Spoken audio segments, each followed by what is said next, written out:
Hello everybody! Welcome to More Chainsaws Needed, where, because I love horror, thrillers and suspense, I am going to talk, rant, rave about, review and recommend movies, TV series and books in those genres for you guys as I draw.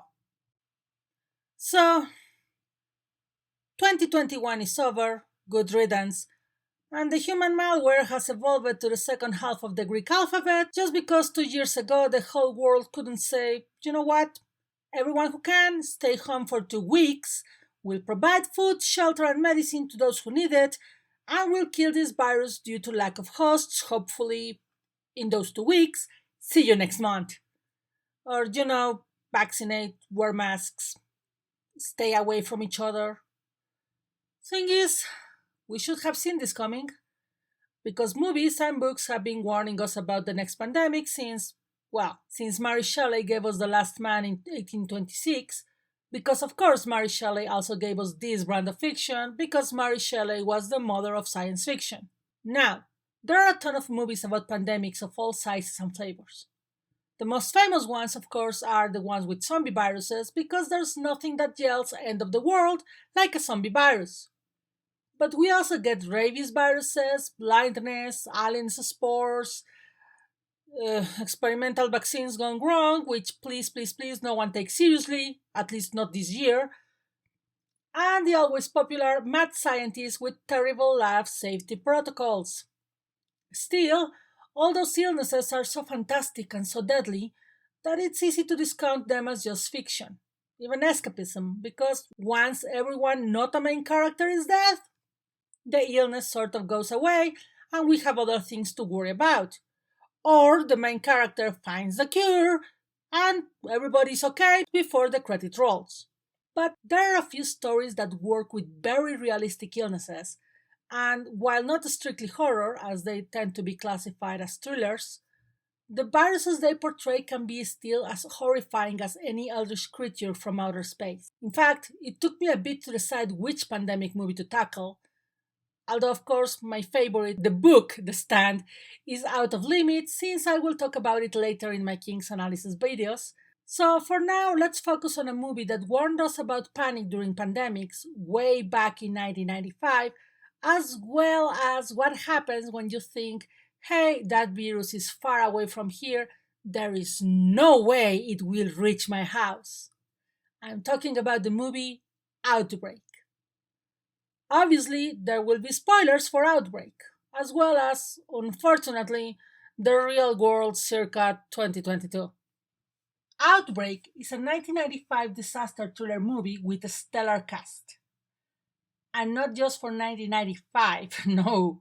Even for today's standards, and even if one of the main actors has had a scandal that has his career, completely over, and two others are in a tightrope, we're talking about some A-list talent. Dustin Hoffman, Morgan Freeman, Rene Russo, Kevin Spacey, J.T. Walsh, Donald Sutherland, Cuba Goodwin Jr., and Patrick Dempsey, just to name a few.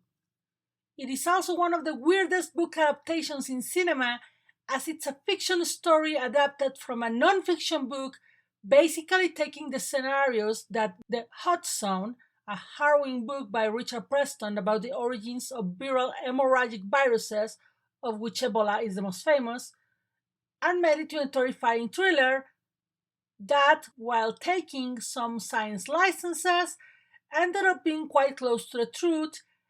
For those who have not watched the movie, that it's about 30 years old now, the tiny town of Cedar Creek in California is facing a horrible crisis. About 80% of the town's population are sick with a horrible hemorrhagic virus that has never been seen in American soil. Colonel Sam Daniels, Hoffman, from the Army, and his ex-wife, Dr. Roberta Robbie Keogh Russo, from the CDC, are there to try and contain the virus as well as find a cure before Major General Donald McClintock, Sutherland, vaporizes the whole town in order to keep the virus as a future bioweapon for his own use. That is the most basic, non-spoilery summary I can give you guys, so as always, this is your last chance to go ahead and watch the movie in your streaming service of choice. You know me, I will try to keep all the important details out of the review, as seriously it may be an old movie, but it's worthwhile watching. And even might help to understand a little bit of what's going on right now. So, if you haven't seen it, shoot, go, watch the movie, come back later. Now, don't get me wrong.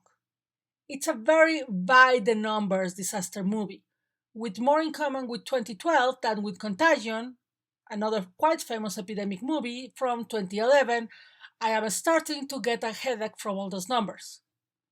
While Contagion, which has also been talked to death about in the last 2 years, is an ensemble story which follows doctors from all over the world trying to solve a very noticeable worldwide pandemic, Outbreak deals with a much smaller scale, with only one team of doctors, since the CDC pretty much leaves everything to the army when things get serious enough, and thus a lot of the more social issues that we see in Contagion, in specific about misinformation to the public, are not present.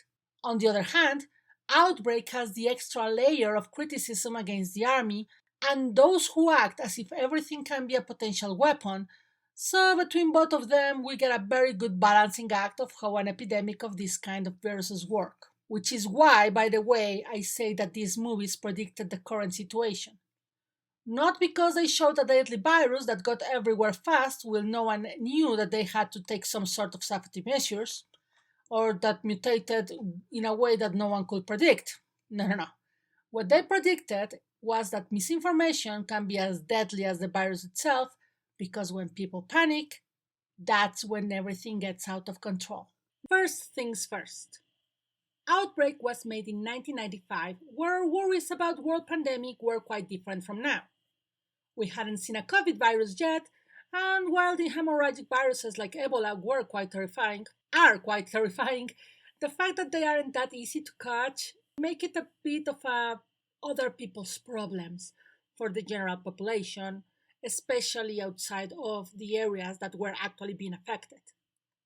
We have, present tense, as it hasn't gone away, the AIDS pandemic, of course, but again, unfortunately, that one has been ignored by the general public to the point that nowadays there are people who claim that it's not a big deal. So, for a long time, in order to have a Plague movie, we had to go to zombies or viruses coming from another world.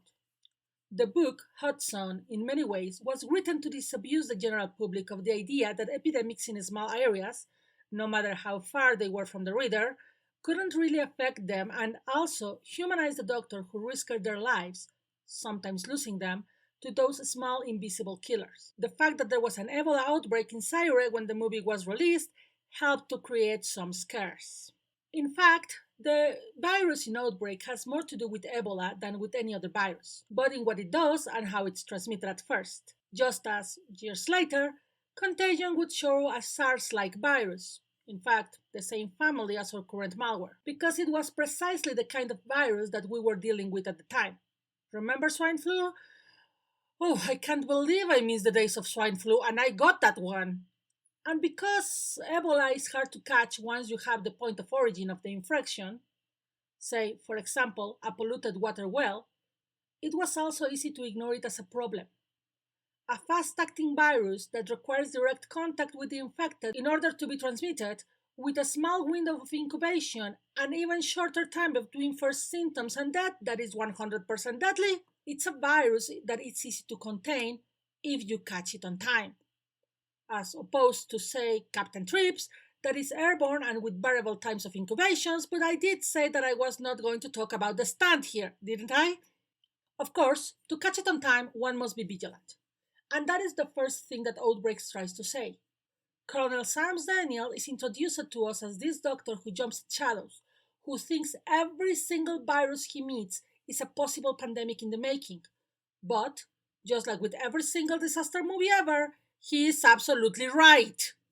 Other characters make reference to him having called for emergencies that never happened, but at the same time, his ex-wife, who would realistically be the one who had heard more and more about said false alarms, given that she worked with him in the same unit and lived with him in the same house, tries to listen to him when he wants to put a warning out about Motabe, even if, at the time, chances for it to arrive to the USA were close to zero, if not for a very inconvenient plot circumstance. This is also, by the way, the most realistic point of Outbreak, and it's not past the first 20 minutes. I have to give you a little bit more detail about the actual movie, so you know the drill. I keep warning you because I love you guys, and I do want you all to enjoy the movie with surprises and all for the first time if you haven't already. As a good disaster movie, Outbreak begins with a prologue as two American soldiers, whom we later find out are Donald Sutherland and Morgan Freeman, arrive to an almost overrun base in Africa where they get some samples, and despite assuring the doctor of the base that they would send supplies, they give the order to vaporize the village where the base is to make sure that they have the only samples of the virus that kills so many people. 30 years later, we get to see Daniels and his team going to a different village in the exact same area where, once again, the virus that had been vaporized appears and killed everyone except for the village doctor and the village witch doctor. While neither Daniels nor the African doctor seem to know the Motava virus from before, and in fact, even if we, the audience, know that at least two of our main characters know about it thanks to the prologue, everybody acts as if the virus is a new discovery. With everyone infected dead, it appears as if the danger is over. Daniel goes back to the US and immediately demands that his superiors raise an alarm and also calls his ex-wife, who is now working outside the military at the CDS, asking for the exact same thing. He does this despite the fact that he is 99% sure that the virus is not going to arrive to the US because he is aware of the 1% that he's not sure. Daniels is not asking for a complete quarantine or closing all ports of entry to the US. He is not even asking for someone to go on TV and say, "Oh my god, there is this virus in Africa, everybody's going to die." What he wants is a simple, "Hey, this is a new virus, these are the symptoms. If you find someone with these particular signs, quarantine them and check all the contacts just in case to the doctors and the hospitals. So that if in the very weird case that someone came from Africa with that particular sickness, the hospital would know what to do." Which, of course, given the current world situation, doesn't sound that insane, does it? But of course, as this is a disaster movie, no one listens to him. The mayor in Jaws doesn't close the beach because he doesn't want tourists to panic even if the damn shark is eating the beachgoers, and the US Army wants to keep a lid on a possible bioweapon because, come on, there is absolutely no way that an infected animal could become an asymptomatic carrier and then be caught by poachers in the illegal animal trade to be sent to California, right? Of course, not only the virus comes to American shores, but it also mutates and becomes airborne frighteningly fast. One of the most epic scenes of the movie, and probably the most memorable, is when a sick man goes to a movie theater, starts coughing, and we, the audience, can see the little spit droplets that we know are full of the virus fly all the way to the rest of the theater minutes before he collapses in the lobby. By the time the CDC catches one hotspot, created by none other than Dr. McDreamy himself way back when he was only doing small roles as handsome guy that is very disposable, there's already another one in process with the mutated virus. And even then, the military high-ups, because Donald Sutherland does psychopath military men like no one else, are more worried about their secrets than about the people. One of the main subjects of the movie is the information flow. While not as clear as it was later in Contagion, where we see worldwide panic and the real effects of fake medicines being peddled by people only wanted to get rich, we do see how both the doctors and the general public suffer when they get the wrong information or no information at all. Daniels butt heads constantly with his superior, General Freeman, because Ford keeps insisting that Daniels doesn't need to know, for example, that the army had a serum that could cure the first Motava strain, or that Motava was not a new virus, or, even more important, that at some point the possibility of vaporizing the town is actually a plan that could be carried out. Even worse is, of course, the little information people get. There is nothing more than stay at home, don't have contact with anyone showing symptoms. No information on how to avoid getting sick, not a face mask in sight, which, given the current situation, might even be a little bit triggering, as you see the masses outside the hospital with no protection while the doctors are wearing frigging hazmat suits, which of course is why people are afraid. It's not because they don't trust the information official sources are giving them. It's because official sources aren't giving them any information at all. And yet, the tagline of the movie is far more helpful than that. Because while Contagion got us, nothing spreads like fear, Outbreaks was try to remain calm, which is, frankly, something that we need to remember right now. Once again, I recommend you to watch the movie.